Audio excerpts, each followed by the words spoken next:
আমার মায়ের ভান্ডারটা পাশেই রাখা রয়েছে, ওটাতে দেখে নেবো কত টাকা আছে ভরে দেবো।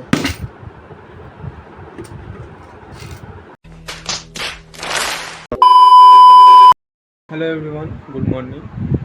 আজকে সকালবেলা ঘুম থেকে উঠে দেখি আমার মায়ের ভান্ডারটা পাশেই রাখা রয়েছে, তো ওটাতে দেখে নেবো কত টাকা আছে ভেঙে। তারপর আমি আবার ব্যাংকে বেরোবো, একটু কাজ আছে ব্যাংকে। তো ভান্ডারটা এখান থেকে নিয়ে নিচ্ছি, ভান্ডারটা নিয়ে দেখা যাক এতে কত টাকা রয়েছে। আমি ওখানে জানি না, আমি শিলনোড়াটা এনে রেখে দিয়েছি আগের থেকে। তো সেশন স্ক্যাম হয়ে গেল। আর দেখলেই পারলে কতটা টাকা ছিল ভান্ডারে, কত টাকা আছে সেটা একটু কমেন্ট করে জান। ভান্ডার থেকে কত টাকা বেরিয়েছে সেটা নাই বলি লাস্টে, তার আগে বলে দিই আমি আছি এখন দমদম ক্যান্টনমেন্ট স্টেশনে। আমার ব্যাংক হচ্ছে নাগের বাজারে। ফাইনালি চলে এসেছি ব্যাংকে, এবারে ব্যাংকের কাজটা সেরে বেরোবো।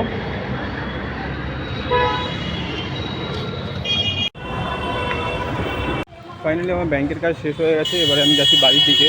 তো আজকের জন্য এখানেই ইতি, টাটা, দেখা হবে নেক্সট ব্লগে।